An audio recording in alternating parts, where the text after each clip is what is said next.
There is nothing wrong with your internet. Do not attempt to adjust your settings. We are controlling the podcast. We control the squealing and the screams. We can make your heart flutter, your eyes blur from tears, or sharpen your mind to crystal clarity. For the next hour, sit back. We are in control of what you hear. We repeat, there is nothing wrong with your settings.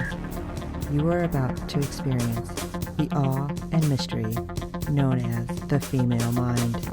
You are now entering the Fangirl Zone.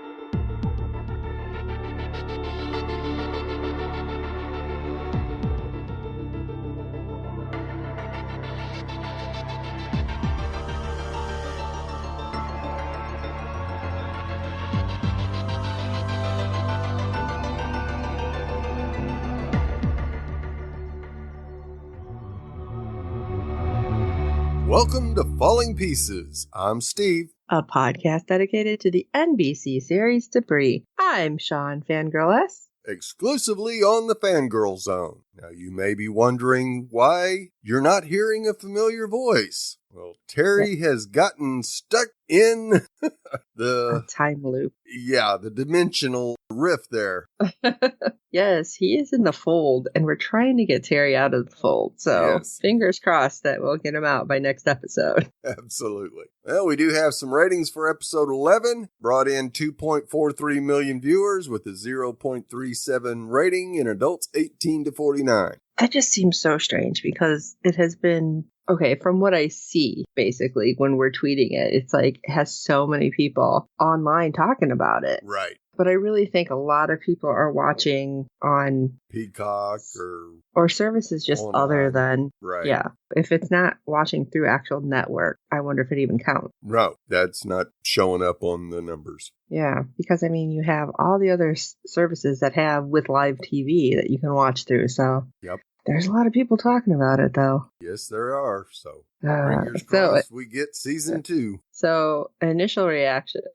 What do you got, Steve? Interesting episode. Kind of had a flip-flop with Brian and Finola, which was very interesting to see him become the believer and her being doubtful. It's got my mind like reeling. Right. Because of things that were said in past episodes. And I know that the people who have been huge Fringe fans who are watching this probably have picked up a couple of things here and there. And it's from Fringe so much or like Doctor Who, but it's like when they mention something and then it comes up again a couple episodes later in kind of a passing sentence and then finally comes up again in this episode. It's like, what does that mean for the last few episodes? Is it going to be some weird, like huge time loop or something with the debris? I don't know. It's like, it just got my head like trying to put together pieces of a puzzle that I just can't see. Right. Yeah. So it's like trying to put my head all messed up. Puzzle together while being blind. It's like, I don't know. This just got me like, what's going to come next? I like it, though. Oh, yeah. Totally like this. All right. Shall we jump into season 1, episode 12, A Message from Ground Control? Let's do it. All right. Our first group of pieces include in the hangar where the debris evidence is kept. Suddenly, cases are moving. And it was weird because at first one just kind of falls off and I'm like, oh, is it like an earthquake? I'm like, wait a second, aren't they in Virginia? Yeah. So like that would make sense. But then other things kind of move and this poor tech. Oh, I felt so bad for this guy. Yeah. I love it because he's like, how did you get there? And I'm like, oh, I totally talk to inanimate objects too when I move stuff. Yeah.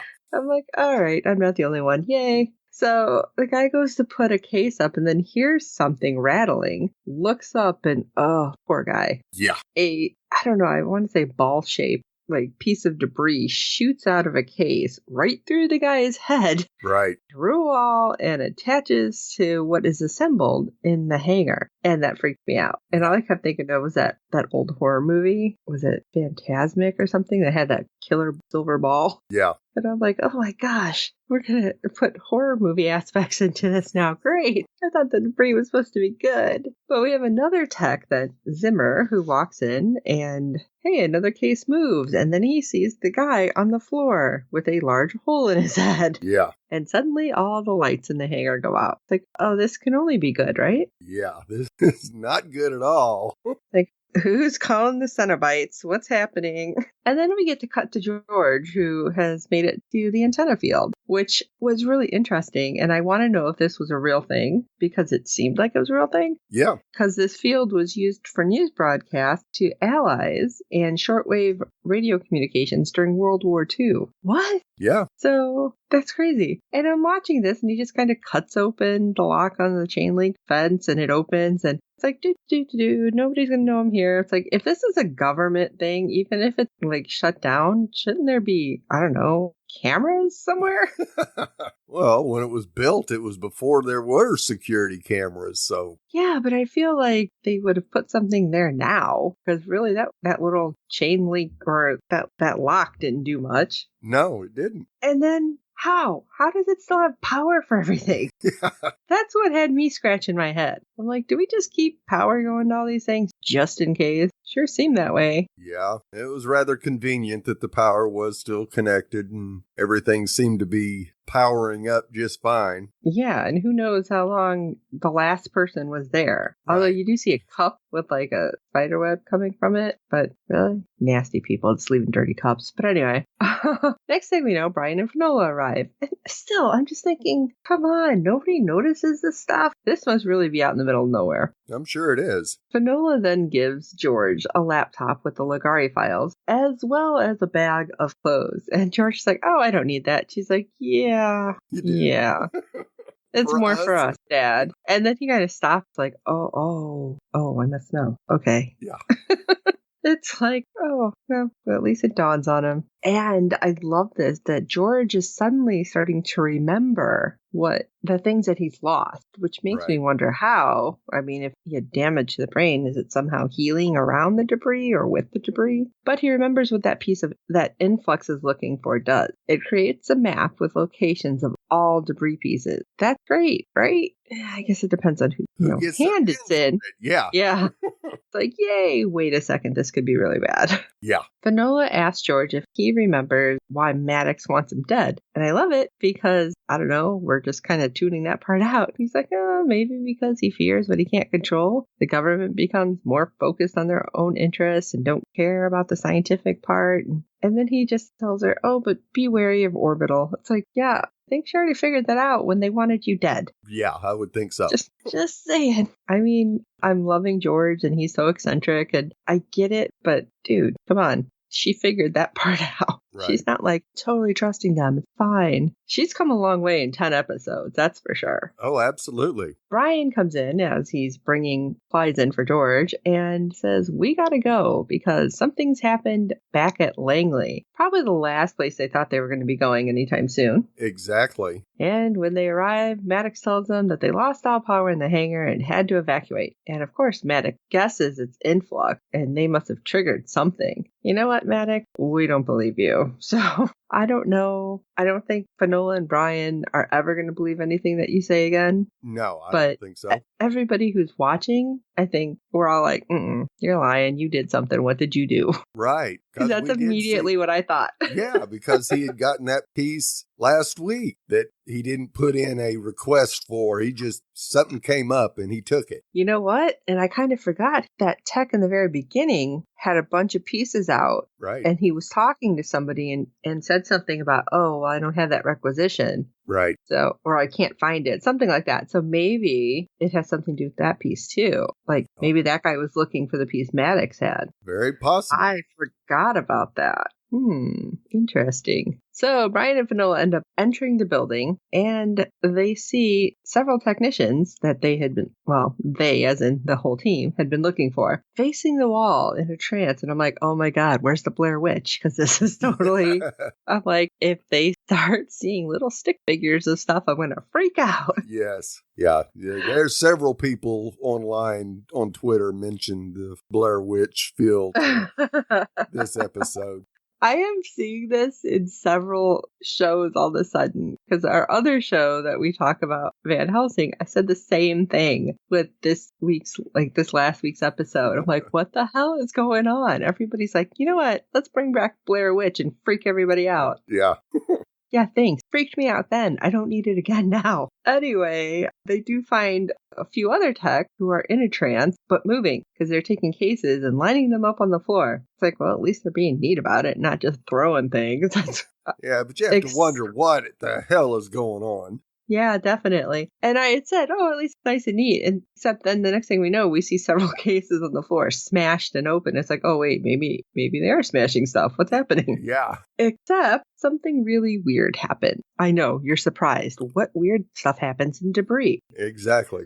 The case flies towards them and then disappears and then reappears, smashed open and empty. And how close was Fanola to that, well, what they ended up calling the fold? Right. I mean, what if she had walked into it? Like, would it have even affected her? Because we haven't seen any organic material go through there. No, and we never did. So, yeah. Yeah. I wonder if it would have never even, affected them. But I'm glad they didn't test that. Glad they didn't test the theory. Right. We have the team set up the equipment, the NUs. I couldn't figure out what they were saying, if it was NU or if it was like in use, or I was like, what are they saying? Yeah, it was in use. Okay. I was like, the little poles. That's all I could think. Neutralizing unit, probably. Oh, good one, Steve. That makes so much sense now. So they turn them on and they're not working, and they're going through all the different frequencies and just nothing is working. But suddenly one of the technicians that was in a trance, they're being examined and they start to shake. And it's like, this doesn't look good. And they start to become kind of violent. Yeah. Like trying to pull away. And I think at this point is when Brian's like, let him go to see what's going to happen. Right. Which I'm like, really? I don't know if that's the best idea. No.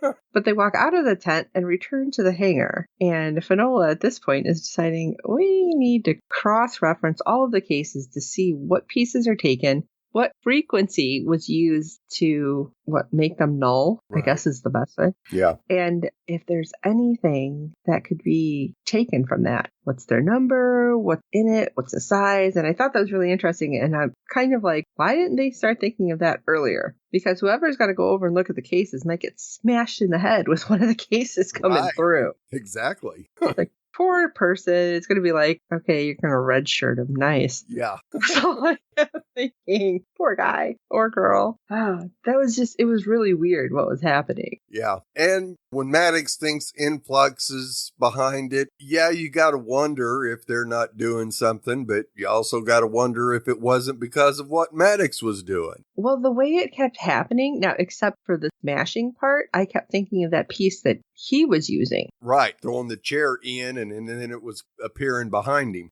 through. Yeah. And I'm like, what did you do? Yeah. Exactly. Immediately, I'm like, Maddox did it. Yeah. It's all Maddox's fault. He's our bad guy. So we go to our next group of pieces. Brian follows the technicians into the room where they line up, and he has the room secured, so he thinks.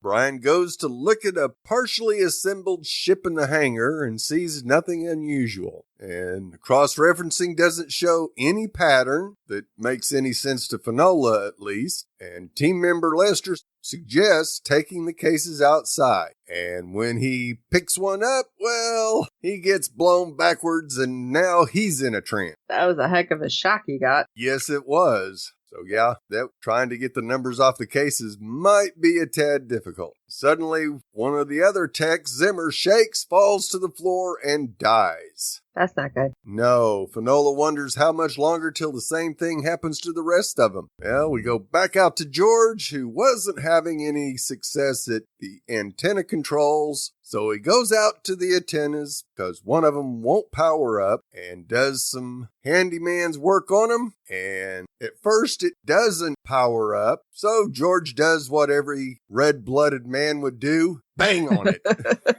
He's like, I cleaned it and I reattached you. Why are you not working? Yeah, and it powers up. But as it does, George hears a noise and looks out to his right, and it's not quite Shimmer, but there's something there. See, I couldn't tell if there was something there or not, or if he was just kind of paranoid. Right, which he could have been, that's for sure. But I don't know, because when you get to the very last scene, right, it's like, maybe there is something, because it's like, it didn't make sense otherwise. Right, yeah. I kind of thought that maybe it could have been vehicle coming up the road and the wind happened to be blowing that way, and it stopped before it got to George, and you kind of just get the trail of dust that goes past it if it's blowing opposite of the way the vehicles is going. So I was a little afraid that maybe Influx had found him. I was worried that Influx, Orbital, anybody. Right. Because we don't, all of the above. Right. What, yeah, MI6, Chinese, like the Russians, who knows? Yeah, Orbital could have shown up out there once they realized somebody was out there.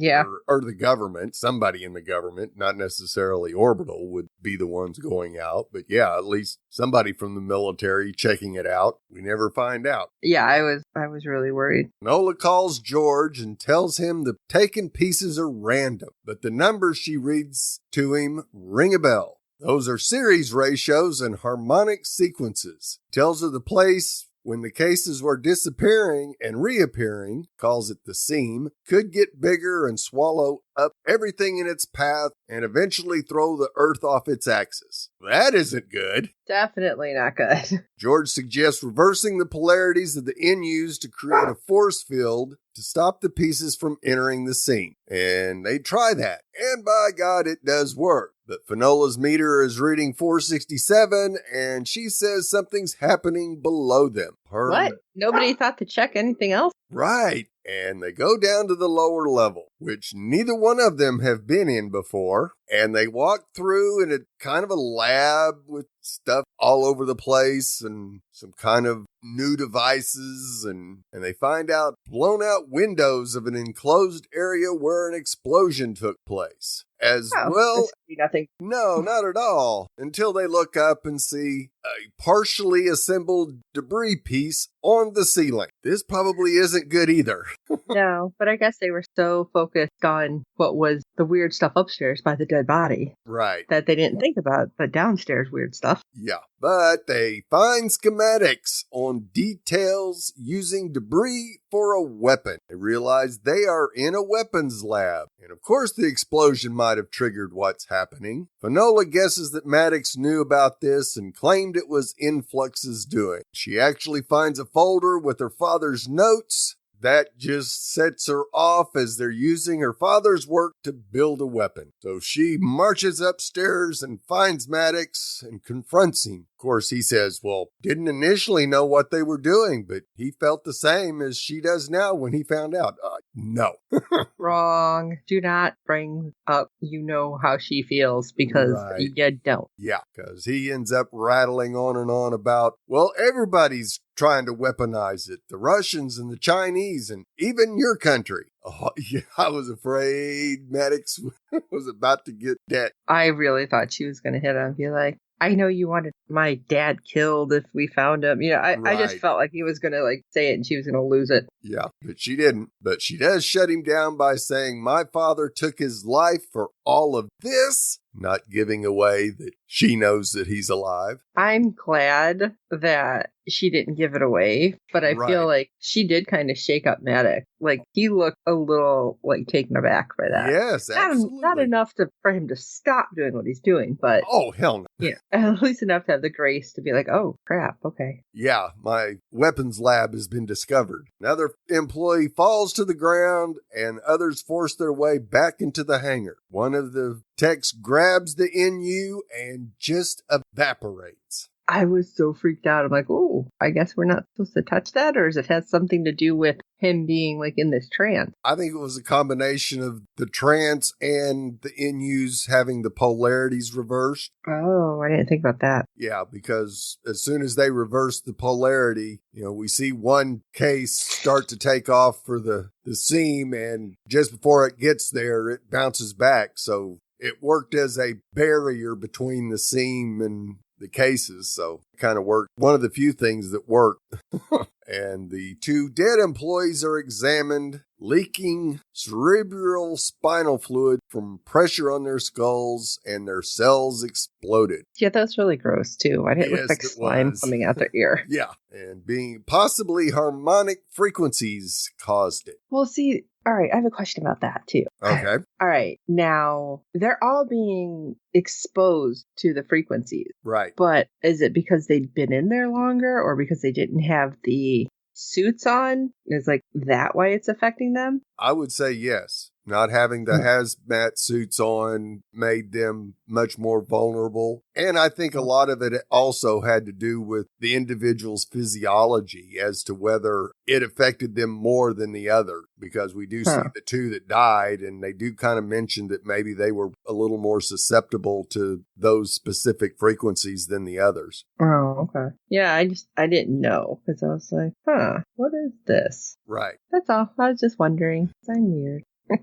All right. Well, I said I'm weird. Let's get weirder, shall we? Yes. Brian is having a look at the technicians all lined up in the conference room behind glass when the lights start to flicker. And I'm like, well, this probably isn't good. And he sees a quick vision of a Sala behind the technicians. I'm like, oh no. Right. What is happening? Yes, Brian's about to get bamboozled here. And he looks to his left and he sees the chair that Muriel was sitting in last week. And here's that weird talking that she was doing where it was like whisper talking. Right. And here's the voice off in the distance. And then he sees Muriel. And I'm thinking, oh, this is really bad. Yes, this cannot end well.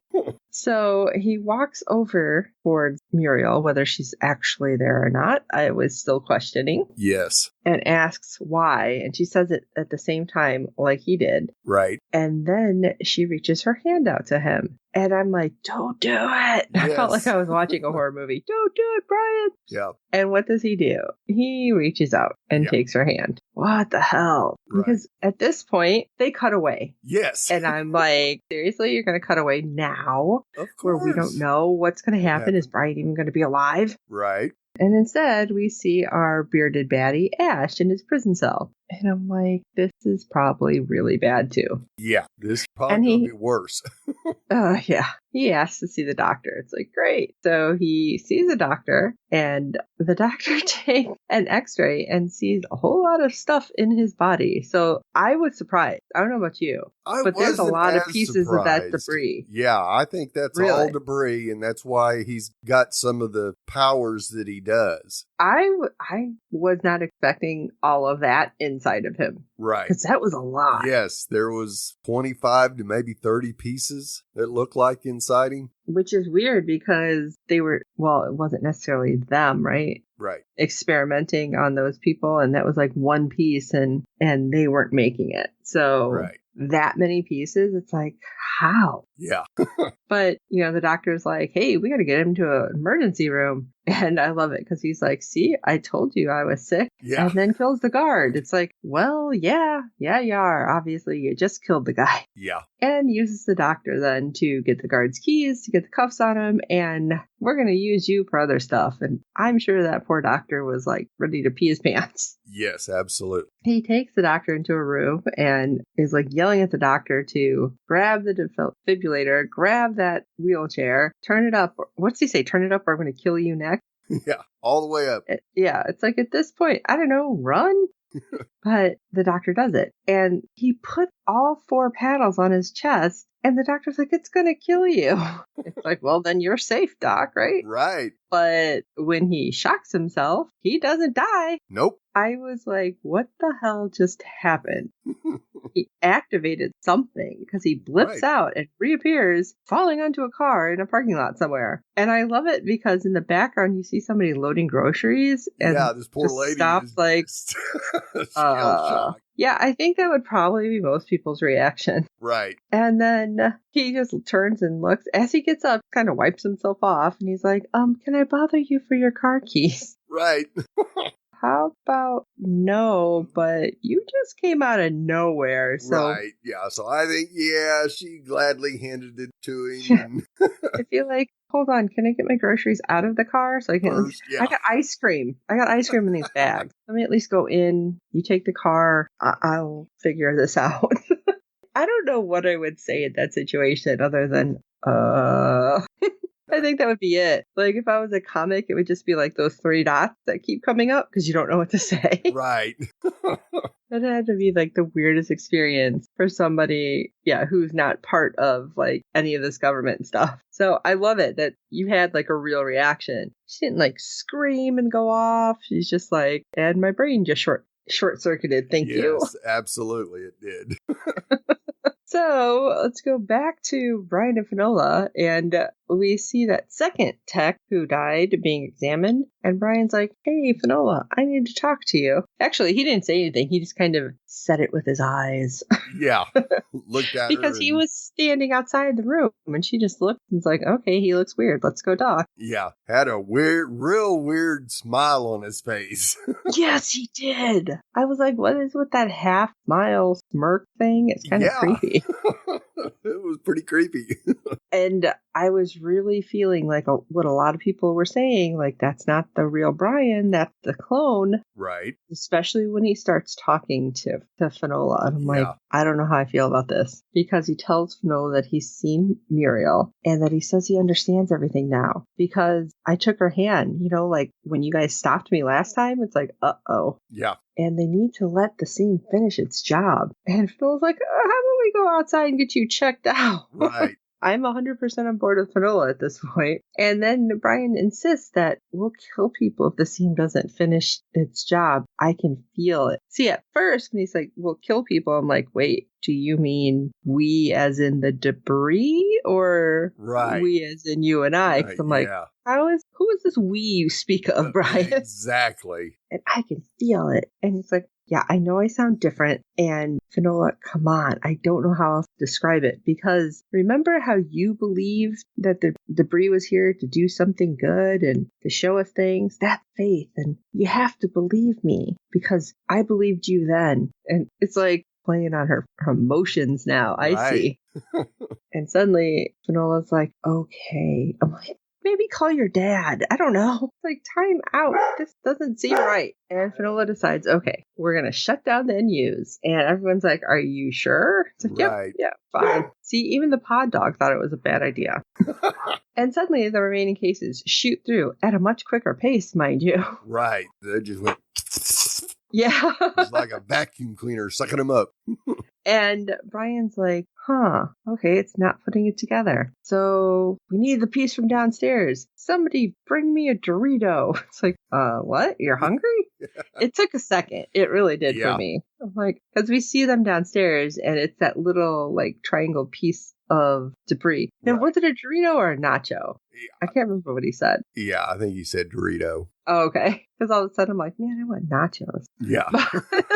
So they lift it up with like a really cool kind of caliper. Right. Because it was like floating in between. And suddenly the piece that was downstairs float through the ceiling and joins the seam. And it disappears. And the next thing we know, the ball of light appeared. The ball of light that has been referenced in 2 other episodes. Right. This is what I was talking about. Yeah. It's like, all right, so you're throwing this in here, but I didn't understand what's going to happen. How did the people in the past episodes, when this hadn't existed, know about it? Right. Now I'm all freaking out. But it floats up through the ceiling of the hangar and then outside, and everyone's just kind of staring at it. Right. Very close encounters of the third kind.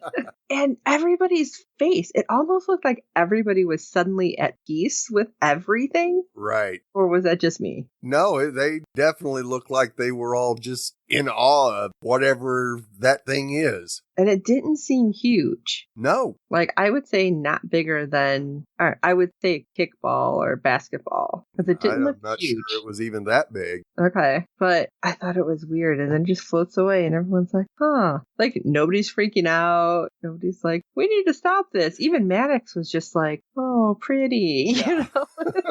It was weird. But then we cut away to George, who is sitting, oh my God, George, in a whole cloak of aluminum foil. He's like, are you cocooning in that? What is happening? Right. And he's talking on the phone to Fanola. And I'm like, how are you even picking up anything with all that? But okay. But she fills him in on what just happened. And George is like, wow, that's fascinating. And then he's like, oh, I found it. The important piece. It's here in Virginia. Right. And I'm like, wait, was it the piece that just floated away? I don't think so. Okay, because I'm like, wait, did they make the piece and that's how he found it? Right. Now that is a possibility, but I don't think so.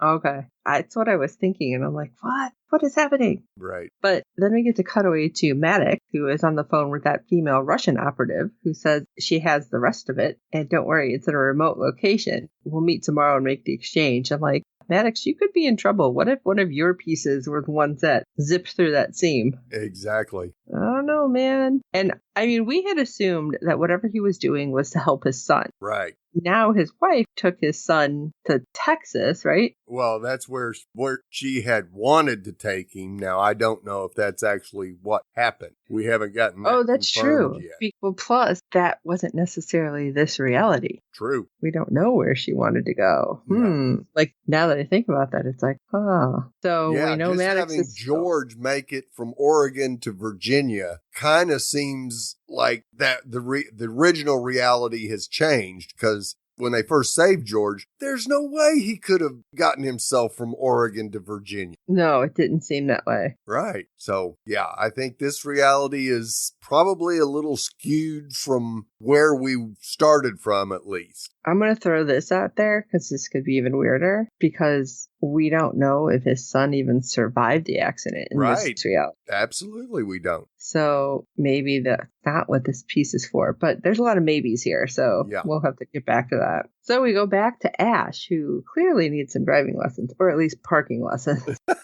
He's British. They drive on the wrong side of the road.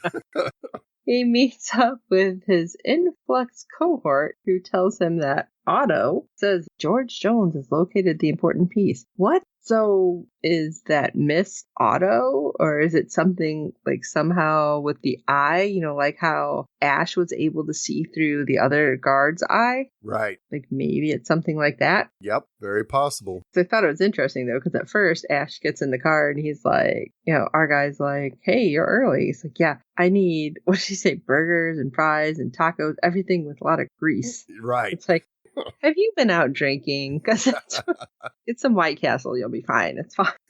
But ultimately, after we find out that the piece has been located, Ash is like, that man's a genius. And I'm assuming that man is George and not Otto. But they drive off into the sunset, so to speak. So are they leaving George alone? Did George know that somehow they were able to trace him, and that's why he keeps putting the aluminum foil on himself? I wouldn't surprise me that he was trying to protect himself from influx by using the aluminum foil. But it makes sense that if influx had found him when he was out fixing that one antenna, and that's kind of what freaked him out, the noise he heard, then I could see the influx agent sitting outside the control room and monitoring what George is looking at. And as soon as he tells Fanola he's found it because we see it on his screen, Influx gets that information right then as well. This is not good. No, not at all. So we've got a race on our hands here.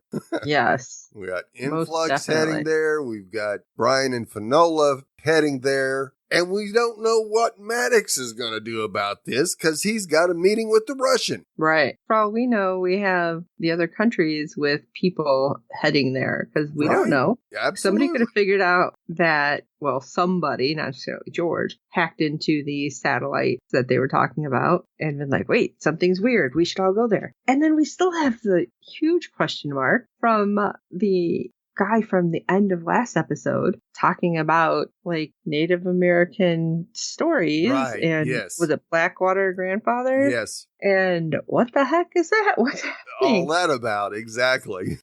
So I have, again, more questions than answers, but big surprise. Yep. Because that's what this does. Like I said, we're trying to put together a puzzle without having a clue what it is. Right. Now, I have a feeling that our little ball of light there is basically the power source for the ship. Oh, do you? Yeah, I think. See, I was thinking it was like life force somehow. Controller and power and everything. So yeah, that may have some intelligence to it as well. That's interesting. Right, because it flew off. Where to? I bet we'll see it with the piece that they're going after. What do you bet? Oh my gosh, this is just getting weird. I love it. Yes. Love it. Well, you know how we feel about this episode and all the questions we have. We want to know how you feel and what questions you have or what answers you have to our questions. Because I know somebody else has tinfoil hat theories and I want to know what they are. So shoot us an email at contactus@fangirlzone.com because we'd love to hear from you. And while you're at it, if you can please rate and review us on your podcast platform of choice, as good ratings and reviews help other fans of the show find us. Tell your friends about this show because it's crazy. And if they like sci-fi, I think they're going to totally dig this. Oh, yeah. We do, of course, hope you're enjoying the podcast as well. And for this episode of Falling Pieces, I'm Steve. To understand the truth, you have to believe. And I'm Sean Fangirl S. I really still want some nachos.